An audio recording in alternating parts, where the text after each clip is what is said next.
नमस्कार, आप देख रहे हैं हार्ट ऑफ भारत। मैं हूं दिवाकर विक्रम सिंह। जब मैं आपसे बात कर रहा हूं तो शायद आपको ये पता चल चुका होगा कि भारत और पाकिस्तान के बीच जो संघर्ष चल रहा था उसे रोक दिया गया। अर्थात दोनों इस बात पर सहमत हुए कि अब दोनों एक दूसरे के टेरिटरी में कोई प्रक्षेपास्त्र हमला या सैन्य कार्रवाई या नेवल एक्टिविटी नहीं करेंगे।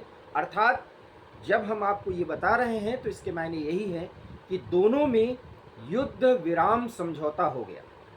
इसकी जानकारी एक्स पर अमेरिका के राष्ट्रपति डोनाल्ड ट्रंप देते हैं और उसके बाद लगभग 6 बजे भारत के विदेश मंत्रालय के 3 लाइन के वो वक्तव्य, जिसमें ये कहा गया कि दोनों देश इस बात पर सहमत हुए कि युद्ध विराम हो जाए। अब इस पर कई सवाल उठते हैं जो बहुत मौजू हैं और इनका उठाया जाना ज़रूरी है। हालांकि ऐसा होता, इसके लिए कुछ ऐसी भूमिका बना दी गई थी, ये तो स्पष्ट है, क्योंकि 72 घंटे से जिस तरीके से पाकिस्तान की पिटाई भारत के सम्मिलित सैन्य कार्रवाई अर्थात तीनों सेनाओं के एक्टिवेशन से जिस तरीके से पाकिस्तान का एयर डिफेंस सिस्टम बर्बाद कर दिया गया, उनके एयर बेसिस बर्बाद कर दिए गए, तैयारी बहुत लंबी थी, लेकिन इसको रोका गया और इसकी जानकारी अमेरिका के राष्ट्रपति ने दिया, जिसमें उन्होंने कहा कि 48 घंटे से अमेरिका दोनों देशों के संपर्क में था और दोनों देश युद्ध विराम पर सहमत हुए। सवाल यह है कि युद्ध विराम शब्द का इस्तेमाल क्यों किया जा रहा है, क्योंकि भारत ने युद्ध की कोई बात ही नहीं की। भारत ने सिर्फ जब 6 और 7 के दरमियानी रात से हमारी सेनाएं एक्टिवेट होती हैं और इसके बाद जो आतंकी गतिविधियां चल रही थी वहां पर हमने 9 बेसिस पर अटैक किया, 100 से अधिक आतंकी मारे गए। उन आतंकी, जिसमें मसूद अजहर है, लश्कर और जैश के कई बड़े आतंकियों की अब लिस्ट भी आ गई है, वो सब कुछ बहुत अच्छा था। इसके बाद पाकिस्तान जिस गलतफहमी में भारत को जवाब देने के लिए आगे आया, जिसमें उसे फेस सेव करना था, उसका हमारी सेना ने जवाब दिया। हम इस फ्रंट पर जिस तरीके से अपर हैंड था हमारा, अर्थात हम बहुत ज़्यादा उनसे लीड कर रहे थे, उसमें ये बात आना कि शनिवार के 6 बजे तक कि दोनों युद्ध विराम पर सहमत हुए, तो सबसे पहली बात यह है कि ये युद्ध विराम शब्द का इस्तेमाल क्यों किया जा रहा है, क्योंकि हमने आतंकियों के खिलाफ कार्रवाई की थी। युद्ध विराम की बात कर तो हम पाकिस्तान को अपने बराबरी पर खड़ा कर रहे हैं, क्योंकि पाकिस्तान को हमने माना था कि वो आतंकिस्तान है, वहाँ के सैन्य बेस हो, एयर बेस हो, वहाँ पर आतंकियों को छिपाया जा रहा था, उन्हें मदरसों से निकाल करके सुरक्षित बेसिस पे पहुंचाए गए थे। और वहाँ के विदेश मंत्री आसिफ ख्वाजा जब संसद में या वक्तव्य में जो हास्यास्पद बयान देते नजर आए, जिसमें कभी वो कहते थे कि हाँ हमारे प्रक्षेपास्त्र या ड्रोन भारत में गिर रहे होंगे, कभी वो कहते थे कि हमसे 4 गुना बड़ा भारत हर दृष्टिकोण से, हम उससे क्या लड़ सकते हैं, कभी वो ये कह रहे थे कि हम युद्ध विराम चाहते हैं। लेकिन आसिफ ख्वाजा पाकिस्तान के विदेश मंत्री हैं। हमारे यहाँ जिस तरीके से 4 दशक तक हमने झेला है आतंक का दंश, उसे तबाह करने के लिए जिस डिटर्मिनेशन के साथ हमारी सेनाएं आगे बढ़ी थी, उसके बाद हम युद्ध नहीं चाहते थे। और ये युद्ध विराम अगर शब्द इस्तेमाल किया गया है तो ये गलत है। हम ये कह सकते हैं कि हम जो टेंशन या संघर्ष बढ़ रहा था उसको रोक रहे हैं, डीएस्केलेट कर रहे हैं। इसके संदर्भ में जानकारी ये आई कि दोनों तरफ से बातचीत हुई है, जबकि भारत की तरफ से स्पष्ट किया गया कि पाकिस्तान के डीजीएमओ अर्थात director general of military operations ने भारत के डीजीएमओ से संपर्क किया कि हम लोगों को ये संघर्ष रोकना चाहिए और भारत ने भी उसमें सहमति जताई। ये सब कुछ विदेश मंत्रालय के स्तर पर जो जानकारी आई है, मैं वो बात आपको बता रहा हूँ। सवाल ये है कि जब हम इस तरीके से युद्ध विराम, जिस पर मुझे आपत्ति है शब्द युद्ध विराम, क्योंकि हमने तो युद्ध की घोषणा ही नहीं की।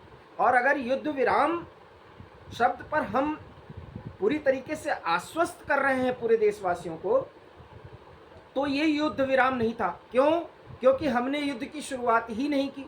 और अगर हम युद्ध करते तो ये देश कुछ और चाह रहा था, क्योंकि बहुत दिनों तक हम संघर्ष कर रहे। हमने बालाकोट में भी यही किया, हमने सर्जिकल स्ट्राइक में भी यही किया, हमने इस बार भी जो जवाब दिया वो घुस घुस करके हमने मारा, बहुत अच्छा किया। लेकिन ये इति नहीं है। क्या पीओके से सभी आतंकी अड्डे खत्म हो गए? क्या जो आतंकी अड्डे हमने खत्म किए वहाँ आतंकी अब नहीं है? क्योंकि पाकिस्तान का विदेश मंत्री, वहाँ का डिप्टी प्राइम मिनिस्टर इसाफ डार भी ये कह रहा है कि हम युद्ध विराम कर रहे हैं, लेकिन वो ये मानते थे कि मदरसे के जो बच्चे हैं वो उनके फ्रंट लाइन रनर हैं, अर्थात वो युद्ध में लड़ेंगे। और वहाँ की सेना के अधिकारियों के बयान तो माशाअल्लाह वो क्या क्या बोल रहे थे। सवाल ये है कि भारत ने जिस तरीके से पिटते हुए पाकिस्तान को थोड़ा एज दिया है वो क्वेश्चनेबल है, क्योंकि ये देश अभी और पिटाई चाह रहा था पाकिस्तान की। ये घोषणा जो आज 3:30 दोपहर से प्रभावी हुई, ये अगर 48 घंटे और चलता तो जिस तरीके से एक इंटेंसिव अटैक और चुनिंदा स्थानों पर हमारी सेना, हमारी वायुसेना और नौसेना जिस तरीके से कराची से लेकर के और अन्य पाकिस्तान के स्ट्रेटेजिक पॉइंट्स पर अरब सागर के जरिए घेरी हुई थी, उसमें पाकिस्तान की पिटाई अभी और होनी चाहिए थी। और अब आप देख लीजिएगा, पूरे देश में विपक्ष ने बहुत संयम से भारत सरकार के कार्रवाई का समर्थन किया है, लेकिन डोनाल्ड ट्रंप ने भारत के विदेश मंत्रालय की तरफ से आए बयान के पहले जिस तरीके से एक्स पर पोस्ट किया और अमेरिका की चौधराहट को जताने की कोशिश की है। हालांकि इसमें सच्चाई भी है कि अमेरिका का विदेश मंत्रालय 48 घंटों से सक्रिय था। जेडी वेंस और वहाँ के एनएसए और वहाँ के उप विदेश मंत्री भारत और पाकिस्तान के वरिष्ठ अधिकारियों से बातचीत कर रहे थे, इसमें दो राय नहीं। लेकिन सवाल यही है कि जिस हनक के साथ मोदी सरकार पाकिस्तान की पिटाई कर रही थी, डोनाल्ड ट्रंप के एक्स पर पोस्ट आने के बाद यहाँ पर ये स्वर उठेंगे कि जब अमेरिका के ही कहने पर सब कुछ होना था, तो फिर अमेरिका से ये क्यों नहीं कहा गया कि मसूद अजहर, हाफिज सईद या जिस तरीके से जितने आतंकी हमें ABCD ग्रेड के चाहिए वो पाकिस्तान से अमेरिका हमें क्यों नहीं दिलवा दिया? इसलिए अगर इस बार विपक्ष सवाल उठाएगा तो मोदी सरकार के हर एक जिम्मेदार व्यक्ति और अधिकारी को इसका जवाब देना होगा, क्योंकि इस सरकार के हर एक कदम के साथ हम कंधे से कंधा मिला के चलते रहे हैं।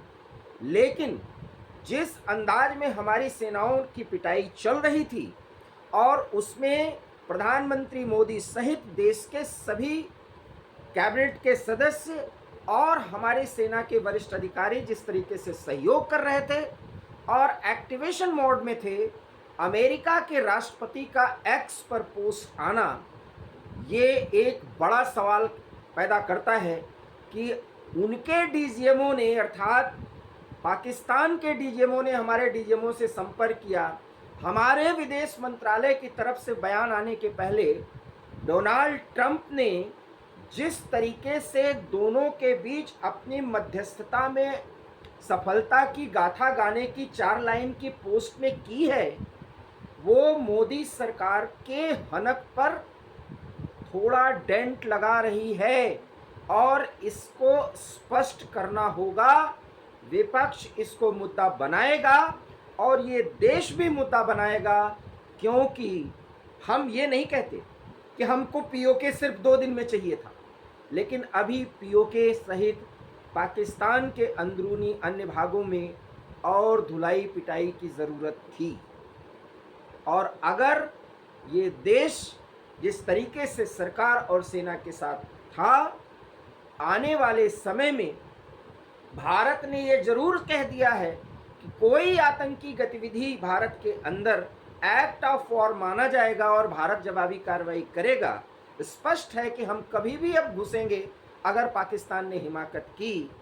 लेकिन जिस अंदाज में हम 72 घंटों से पाकिस्तान को पीट रहे थे, अमेरिका के नेतृत्व में मध्यस्थता जो हुई है उसमें मोदी सरकार उतने अच्छे तरीके से अपनी पीठ नहीं थपथपा पाएगी, क्योंकि ये देश अभी पाकिस्तान की धुलाई पिटाई और चाहता था। आप हमारी बात से अगर सहमत हैं तो प्लीज़ वीडियो को लाइक कीजिए, शेयर कीजिए, हमारे चैनल हार्ट ऑफ भारत को सब्सक्राइब कीजिए। बहुत बहुत धन्यवाद। नमस्कार।